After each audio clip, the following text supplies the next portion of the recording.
privremeno boravi u Bosni i Hercegovini. Ona je pripremila izlaganje za ovaj skup u kojemu se govori o ulozi porodice u prevenciji socijalne, društvene delikvencije i nasilja. Imate riječ.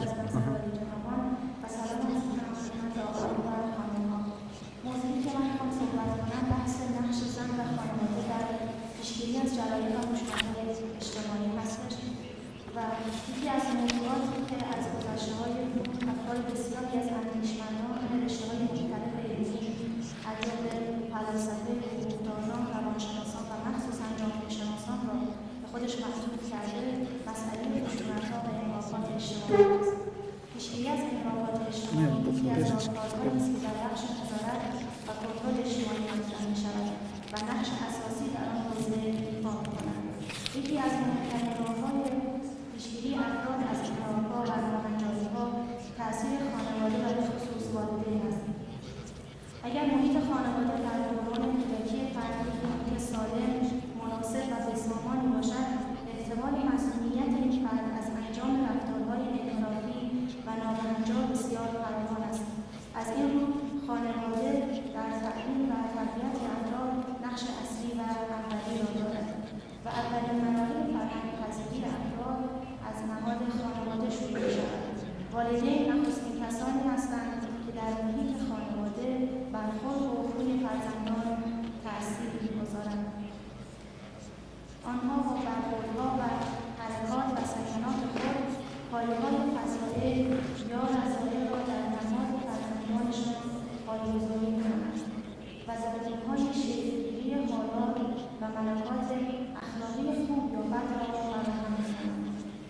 یکی از جرم‌شناسان به نام دوتروف در این رابطه می‌نویسد اثرات سال‌های عمر بر روی تکوین و تحول آتی شخصیت افراد بسیار بدیهی است و اگر خانواده به وظایف تربیتی خود عمل نماید و روابط بین والدین و فرزند طبیعی بوده و در محیط خانواده جو دوستی و محبت حاکم باشد و در نهایت اگر تمام نیازهای طبیعی فرزند تأمین گردد و طفل به راحتی اجتماعی شده و همچنین در روابط خانوادگی و خارج از آن رفتارهای طبیعی و متعادل خواهد داشت.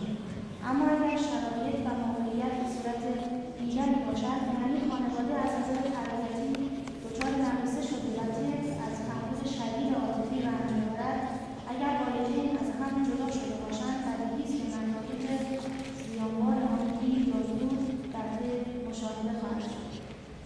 خانه‌ای که از سخن محبت‌آمیز خالی است، آفت رشد ذهنی، عاطفی و اجتماعی اینجان است.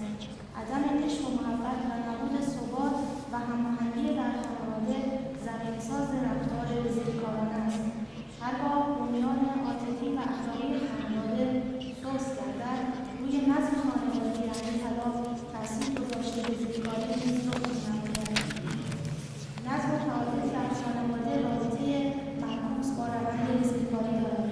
آنگاه که طلاق رو به فزونی می‌رود، کشمکش‌های درونی خانواده اوج می‌یابد و فرزندان در سنین نوجوانی به دور از نظر والدین در ورطه آرام مصائبی چون احتیاج به ضدکاری و غیره گرفتار می‌شوند.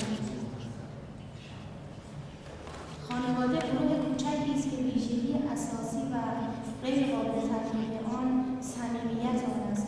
اجتماعی کردن نسل آینده جزء بدیهی‌ترین و اساسی‌ترین وظایف خانواده است. محبت موجب استواری قانون خانوادگی است و از طرفی آنچه موجب نگرانی شده است صدمات و لطمات جبران‌ناپذیری است که بر اثر فروپاشیدن قانون خانواده ایجاد می‌شود. صدماتی که متوجه تمام اعضای خانواده من جمله فرزندان می‌گردد. مهر و محبت در تکوین شخصیت و اخلاق توجهی دارد. در مقابل محرومیت عاطفی موجب بروز اختلال منش و انواع انحرافات و خشونت‌ها می‌گردد. یعنی در صورتی که فرد از سوی والدین خود احساس بی‌محبتی کند، چه بسا ممکن است برای جبران آن در صدد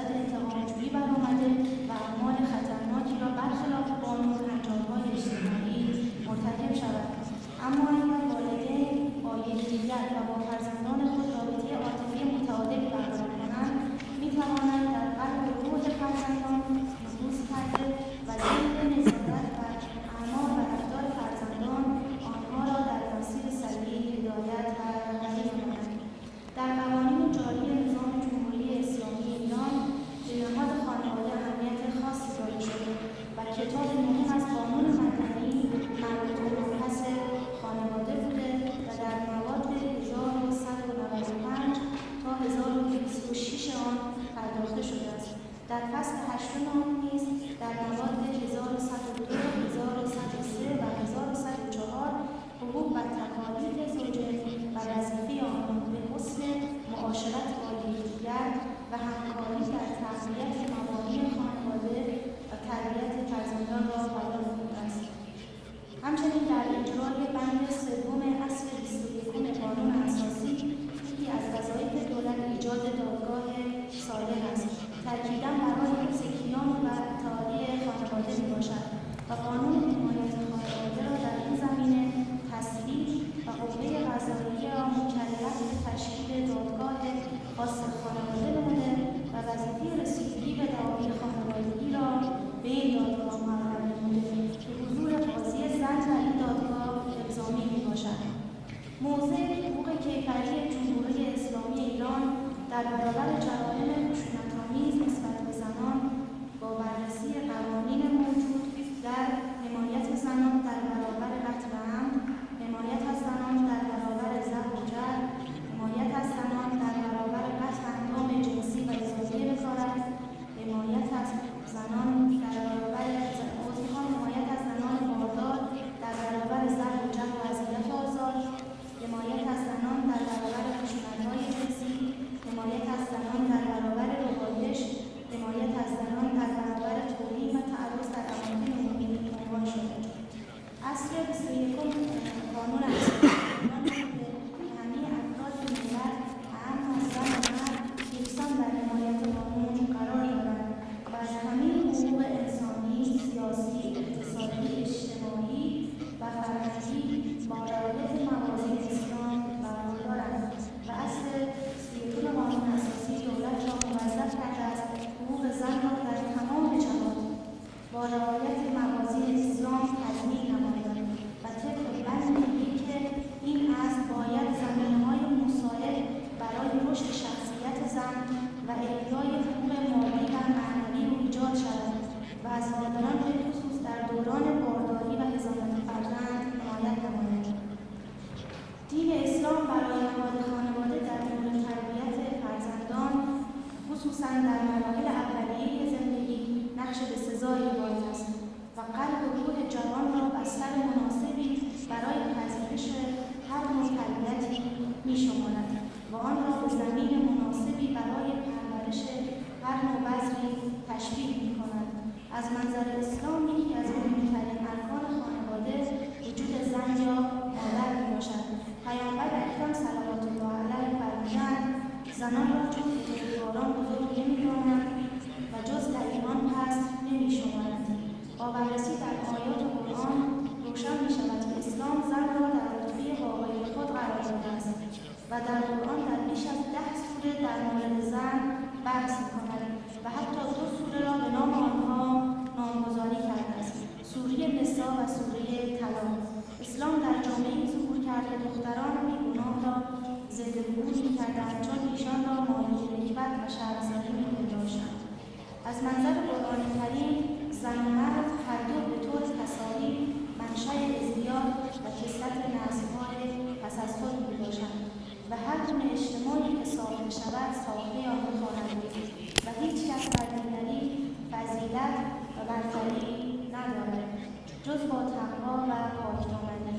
اسلام اعلام نموده زن دارای شخصیت انسانی آزاد بوده، آزاد در عقیده و آزاد در تصرف در امور مادی و زنان را لباس مردان و مردان را لباس زنان خوانده است و همسری را وسیله آرامش خاطر و رحمت و مودت دانسته و اصل دوم قانون اساسی جمهوری اسلامی ایران در بند 6 به صراحت بیان می‌کند که جمهوری اسلامی ایران نظامی است بر پایه ایمان به کرامت و ارزش بالای انسان و حاضری توأم با مسئولیت در برابر خدا و همه افراد در کرامت برابرند و هیچ کس با هیچ حقی نمی‌تواند این کرامت را مخدوش کند.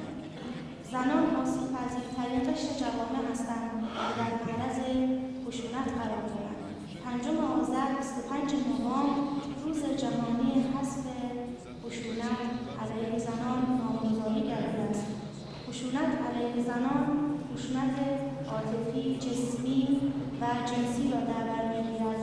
هر روز زنان زیادی در دنیا مورد خشونت قرار می‌گیرند، زخمی می‌شوند، شکنجه می‌بینند، تحقیر می‌شوند و محروم می‌مانند. و توسعه‌یافتگی و صنعتی شدن و تصویب قوانین و پروماسیون‌های مربوط به زنان نه تنها وضعیت کلی زنان و دختران را از جهات مختلف بهبود نبخشید، بلکه در جوامع امروز زنان در مواردی با آسیب‌های متعدد روبرو هستند.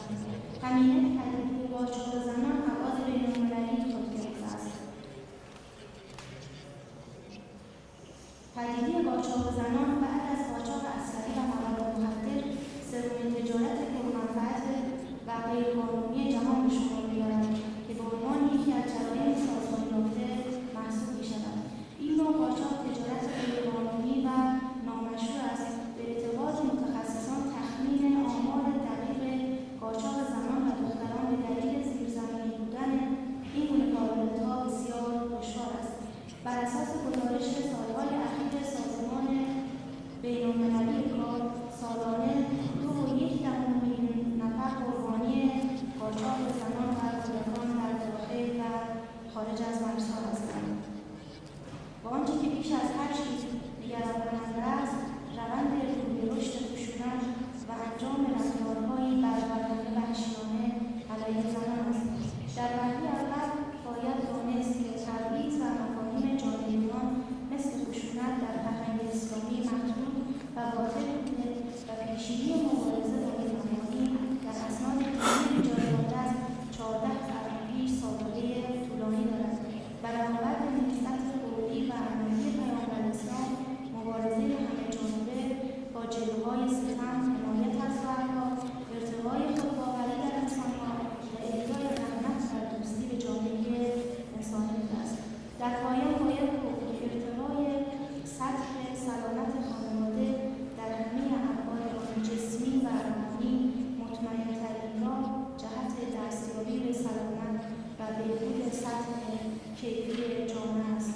از سوی دیگر با توجه به نقش مادری و پررنگ زنان در خانواده، سعادت و سلامت زنان به عنوان نیمی از امنیت بشری نه تنها اثرات مثبتی را برای زندگی آنها و نسل‌های آینده برقرار می‌دارد، بلکه می‌تواند موجبات رشد و توسعه پایدار جامعه را نیز فراهم کند.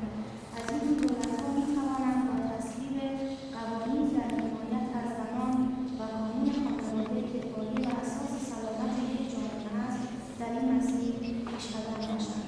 به امید جهان آری از خشونت متشکرم.